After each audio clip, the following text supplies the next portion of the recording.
జనమే ఆయన కార్యము తెలియజేసింది కదా. మీరేమన్నా అనుకున్నారా? అది మరి తలకాయ చూపించండి కొంచెం ఎన్నట్టు అమ్మా.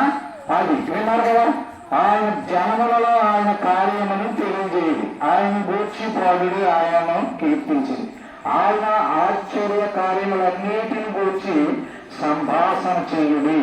అంటే సంభాషణ అంటే ఏం మాట్లాడుకోవాలి మనం? దేవుడు మన పట్ల ఎంత కార్యం చేశాడు, మానవుల పట్ల ఎలా కార్యం చేశాడమ్మా అది చెప్పుకోవాలి తప్ప అదా ఇది అని లేనిపోయిన కళ్ళబోయే మాటలు మాత్రమా మనం చెప్పుకోకూడదు. ఇక్కడ అదే చెప్తున్నాడు దేవుడు. మనం ఏం ఎక్కువ మాట్లాడుకుంటాం, బయట నుంచి చెప్పుకుంటాం తప్ప దేవుడి కార్యాలు ఎవరికి చెప్పం. మనం చెప్తామా? నిలబడ దేవుడు ఆశ్చర్యకారిగా మన పట్ల ఎన్నో కార్యాలు చేస్తూ ఉన్నాడు, చెప్పుకుంటామా? ఎవరికి కూడా చెప్పం. వాహన ఎక్కడ ఏమైనా జరిగిందంటే కనుక రోడ్డు అంటే నీకు ఆగేసినట్టు చెప్తాం. మనం చెప్పాం కదా, మన దగ్గర ఉన్న మానవుల దగ్గర ఉన్న లక్షణాలు అవి అమ్మా. అవి మనం చేసి ఇప్పుడుగా ఈ శివదినాలు కరదినాల్లో మనం దేవుడు చేసే కార్యాలను మనం వివరించాలి. దేవుడు బాబా అమ్మ ఇలా ఒకసారి మా గృహానికి దేవుడు మా పట్ల చాలా కార్యం చేసాడమ్మా, ఇలా జరిగితే ఇలా జరిగింది, అలా చేసి ఇలా చేసేది మనం వివరించాలి. ఆయన ఆశ్చర్య కార్యములను గురించి సంభాషించుకోవాలి, మాట్లాడుకోవాలి. బయట మాట్లాడాలి, మనం మాట్లాడుకోండి. దేవుని సన్నిధిలో ఉన్న బయట మాట్లాడినా సరే బయట మాటలు మానేసి మనం దేవుని ఆశ్చర్య కార్యాలను గురించి సంభాషణ చేయాలి. ఆయన పరిశుద్ధ నామను బట్టి అతిశయించుడు, యెహోవాను వెతుకువారు హృదయమందు ఎలాంటమ్మా అది వాక్యం కూడా చూస్తూ ఉండగా సంతోషించుడు. ఎక్కడ సంతోషించారా అమ్మా? ఎక్కడ? హృదయంలో సంతోషించుకుంటారు. హృదయంలో సంతోషించడానికి ఎవరికైనా కనపడుతుందా అమ్మా? కనపడుతుందా? ఎవరికి కనపడతారు? హృదయంలో సంతోషం మీరు పెదవులతో నవ్వుకునే సంతోషం లేదు, అది లోకానుసారమైన సంతోషం. అది హృదయంలో ఉంటుంది. దేవునితో సంతోషించుకునే మాట్లాడి దేవునితో చేసుకునే కార్యం అది. దేవుడితో ఆయన పరిశుద్ధ నామాన్ని బట్టి అతిశయించాలి. దేవుడు మనం ఎలా చేసేదని అతిశయించాలి. యెహోవాని హృదయంలో సంతోషించుదురు గాక. యెహోవాని వెతుకుడి, ఆయన బలమును వెతుకుడి, ఆయన సన్నిధిని నిత్యము వెతుకుడి. ఆయన సన్నిధిని నిత్యము కూడా మనం వెతకాలి. నిత్యము అంటే 24 గంటలు అక్కడ ఉండమని కాదు. మన నిత్యం అంటే మన సమయాన్ని బట్టి కాలాన్ని బట్టి దేవుడు మనల్ని స్తుతించుకుంటూ ఆరాధించుకుంటూ మన జీవితాన్ని కొనసాగించుకుంటూ ఉండాలి. ఎన్నో దేవుడు మన పట్ల ఎన్నో ఆశ్చర్యాలు చేస్తూ ఉంటున్నారు. ఎన్నో మరి గతించిన సంవత్సరాలు కరోనా వచ్చి ఎంతో మంది చనిపోయిన దేవుడు మనం ఎలా ఉంచాడంటే మనం దేవుడు ఎలా ఉంచినందుకే దేవుడు స్థుతించాలి. మనకు బంగారం కావాలి, 2 డాబలు కట్టుకోవాలని స్థుతించగలదు. దేవా ఇంతవరకు ఉపాయం రాకుండా ప్రాణాలతో మమ్మల్ని కాబట్టి ఈ స్థితిలో ఉంచావా అదే సరిపోతున్నా తప్ప అలా ట్రై చేసుకున్నాం మేము చేసుకుంటామని ఇటు తిరిగితే తగలవాలి. అయితే మన దేవుడిని తెలుసుకోవాలి. మన ఈ స్థితిలో ఉన్నాం, ఈ స్థితిలో వాళ్ళు కాపాడు. మనకంటే ధనికులు ఉన్నతమైన వాళ్ళు అంతే కదా. వాళ్ళందరూ కూడా ఈ రోజునే లేదు. మనం ఉన్నామంటే ఇదంతా దేవుని మహాకృప అన్నమాట. ఓ మాదిరి కృప కాదు, మహాకృప.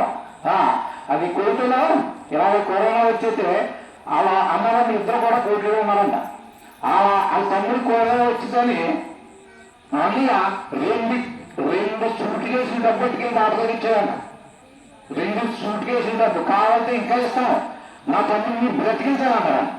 ఆయన ఎక్కడన్నాడంట. డాక్టర్ గారు ఏమన్నాడు తెలుసా? బాబు నువ్వు ఎంత డబ్బు ఎట్టుకొచ్చినా సరే మా చేతుల్లో ఏమీ లేదు, అదంతా దేవుడి దయ. దేవుడు దయింటే మీరు డబ్బు రాకపోయినా బ్రతుకుతాడు, నువ్వు డబ్బు రాకపోయినా బ్రతుకుతాడు. దేవుడు ఆవశ్యత కనుక బ్రతుకుతాడు. శాంతం కదా మనకి గంటకి ఏదైతే అర్థమవుతుందని. అలాగా అటువంటి మరి మహా గొప్ప కార్యం చేస్తున్న దేవుడు మన పట్ల చేస్తున్న కార్యాలు బట్టి ఈ రోజు మరి మన అందరం ఇక్కడ కూడుకొని ఈ ప్రజల మధ్య ఆవిడ అలాగా సాక్షి చెప్పిందంటే ఆవిడ పట్ల చేసిన గొప్ప కార్యాలు, మహా గొప్ప కార్యాలు అన్నమాట. ఆ కార్యాలను వివరించడం కూడా సరిపోయాయి అన్నమాట. నేను పుట్టినరోజు కానీ రాజేష్ చెప్పాను, ఇక పుట్టినరోజు కుమార్తె దాని గురించి నేను కొన్ని వాక్యాలు ప్రిపేర్ అయ్యాను. కానీ ఇక్కడ ముందుగా స్థుతి గురించి చెప్పమన్నారని ఈ వాక్యం ఇంకా ఎలా చదివించారు కానీ ఇది చెప్తున్నారు. అది మనం ఎలా ఉండాలంటాం? దేవుడి పట్ల మనం ఎలా ఉండాలో దేవుడు మనకు ఆశ్చర్యకరంగా ఆయనను వెతుకుడి, ఆయన బలమును వెతుకుడి, ఆయన సన్నిధిని నిత్యము వెతుకుడి.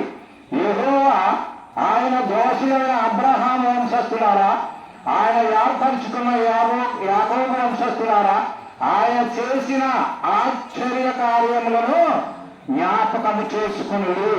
యాకోబు వంశస్థులు అబ్రహాం వంశస్థులు కాదు, మన వంశస్థులు కూడా ఎవరికి ఏం జరుగును ఆయన చేసిన మీరుని మనము ఉపకారములను మనం తలంచుకుంటూ మన జీవితాన్ని కొనసాగించుకోవడం ఉండాలి.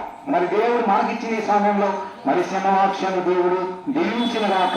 ఎందుకంటే మన మధ్యలో దూర ప్రదేశం నుంచి వచ్చాం, మనం రోజు ఉండే మొక్కలే, చూసి మొక్కలే, మాట్లాడి మొక్కలు. కానీ బయట నుంచి వచ్చిన ఆయన మనకి ఎక్కువ సమయం ఇచ్చే మనకు ఆయన ఎన్ని లోతుగా మనకు వాక్యాలు ఎదజల్లుతాడు.